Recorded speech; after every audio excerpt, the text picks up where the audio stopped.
নমস্কার বন্ধুরা, মেঘার সাথে বাঙালিয়ানার আরও একটি নতুন পর্বে আপনাদের সবাইকে স্বাগত। আশা করি আপনারা সবাই খুব ভালো আছেন এবং সুস্থ আছেন। আমরাও সকলে খুব ভালো আছি। আজ আপনাদের সাথে ভুট্টা বা কর্ন দিয়ে তৈরি দুটো হেলদি অ্যান্ড টেস্টি প্রিপারেশনের রেসিপি শেয়ার করব। সন্ধ্যের জলখাবারে আপনারা বাচ্চা থেকে বড় সকলকেই এটা সার্ভ করতে পারেন। খেতে কিন্তু অসাধারণ সুস্বাদু হয়। তো এই দুটো পদ বানানোর জন্য আমি এখানে একটা কড়াইয়ের মধ্যে 1.5 কাপ পরিমাণে ভুট্টা নিয়ে নিয়েছি। আমি এখানে ফ্রোজেন সুইটকর্ন ব্যবহার করছি। আপনারা চাইলে বাজার থেকে কিনে ফ্রেশ সুইটকর্নও এখানে ব্যবহার করতে পারেন। তবে আমি সবসময় প্রেফার করি প্যাকেটের ফ্রোজেন সুইটকর্ন ব্যবহার করার জন্য, কারণ এটা আমেরিকান সুইটকর্ন হয় এবং একদম গ্যারান্টেড মিষ্টি হয় খেতে।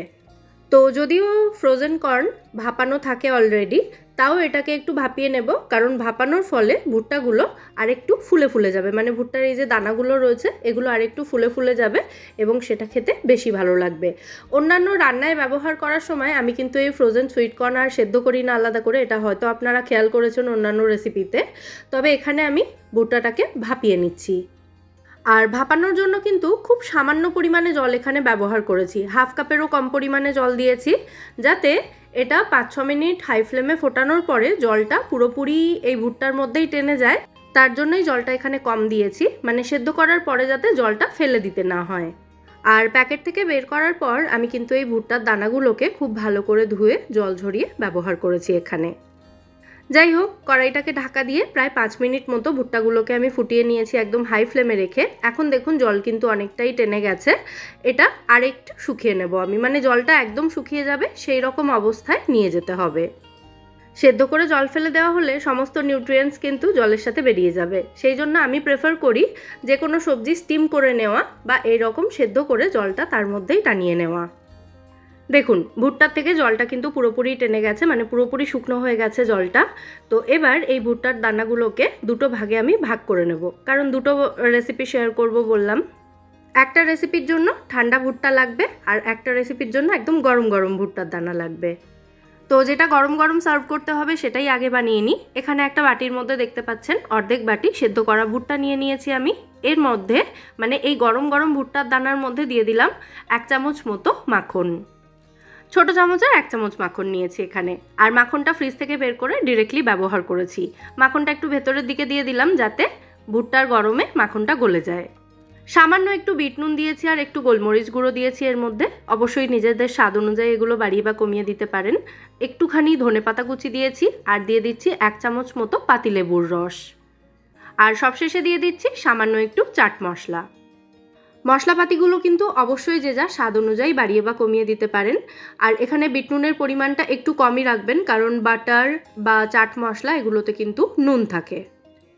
তাই প্রথমে একটু নুন অল্পই দেবেন, তারপর একটু টেস্ট করে দেখে যদি মনে হয় আর একটু নুন অ্যাড করতে পারেন। তো সমস্ত উপকরণ ভালো করে একবার মাখিয়ে নিয়ে আমি একটু টেস্ট করে দেখেছিলাম, আমার মনে হয়েছিল আর একটু চটপাটা হলে ভালো হয়। তার জন্য আমি এর মধ্যে আর একটু চাট মশলা আর একটু পাতিলেবুর রস অ্যাড করছি। বাটার কিন্তু এখানে খুব বেশি পরিমাণে ব্যবহার করিনি, তাই এটাকে একটা হেলদি স্ন্যাক্সের মধ্যে রাখা যেতেই পারে। আর বাচ্চা থেকে বড় সকলেরই কিন্তু এটা ভীষণ পছন্দ হবে। অবশ্যই একবার রেসিপিটা বাড়িতে ট্রাই করবেন। তো আমাদের বাটার পেপার সুইটকর্ন চাট এখানে একদম রেডি। এবার চলে যাচ্ছি পরবর্তী রেসিপিতে। যতক্ষণে আগের প্রিপারেশনটা রেডি করছিলাম ততক্ষণে এই ভুট্টার দানাটাকে আমি ফ্যানের হাওয়াতে রেখে একটু ঠান্ডা করে নিয়েছি। তো এবার এর মধ্যে দিয়ে দিচ্ছি আমি একদম মিহি করে কুচোনো টমেটো, শসা, পেঁয়াজ, একটু কাঁচা লঙ্কা, ধনেপাতা কুচি, স্বাদ অনুযায়ী বিট নুন, চাট মশলা আর দেব 1 টেবিল চামচ মতো পাতিলেবুর রস। মানে নর্মাল স্যালাড বানাতে আমরা যা যা উপকরণ ব্যবহার করি সেগুলোই কিন্তু এখানে ব্যবহার করেছি। যারা ওয়েট লসের জন্য ডায়েট করছেন তারা কিন্তু এই স্যালাডটা অনায়াসে খেতে পারেন। এটা সুপার হেলদি একটা স্যালাড, সাথে লো ক্যালোরি আর পুষ্টিগুণে সমৃদ্ধ। যাই হোক, সমস্ত উপকরণ দিয়ে দেওয়ার পর এগুলোকে খুব ভালো করে মিশিয়ে নিলেই কিন্তু দারুণ চটপটা এই স্যালাড রেডি হয়ে যাবে। ওয়েট লস ডায়েটে থাকলে ডিনারে কিন্তু এই স্যালাড আর সাথে 2টো ডিম সেদ্ধ খেতে পারেন, তাহলেই পেটও ভরবে আর মনও ভরবে। ব্যাস, 2টো হেলদি অ্যান্ড টেস্টি স্যালাড বা চাটের রেসিপি শেয়ার করলাম। এবার প্রথম যে কর্ন চাটটা বানিয়েছিলাম সেটার একটা আনহেলদি ভার্সন শেয়ার করব।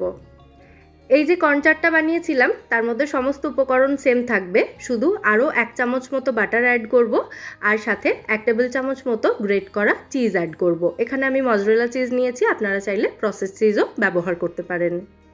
আনহেলদি বললেও এটা কিন্তু খুব একটা আনহেলদি যে হবে তেমন কিন্তু নয়। যাই হোক, চিজ আর বাটারটা অ্যাড করার পর মাইক্রো মোডে এটাকে আমি 30 সেকেন্ড মতো ঘুরিয়ে নিয়েছি, মানে মাইক্রোওয়েভ ওভেনে মাইক্রো মোডে 100%-এ 30 সেকেন্ড মতো ঘুরিয়ে নিয়েছি।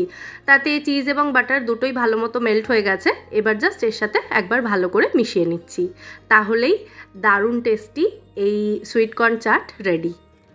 আর যাদের বাড়িতে মাইক্রোওয়েভ ওভেন নেই তারা কিন্তু কড়াইতে এটাকে ঢাকা দিয়ে চিজ এবং বাটার মেল্ট হওয়া পর্যন্ত গরম করে নেবেন, তাহলেই হয়ে যাবে। আর এই সুইট কর্ন চাটটা চেষ্টা করবেন গরম গরম সার্ভ করতে।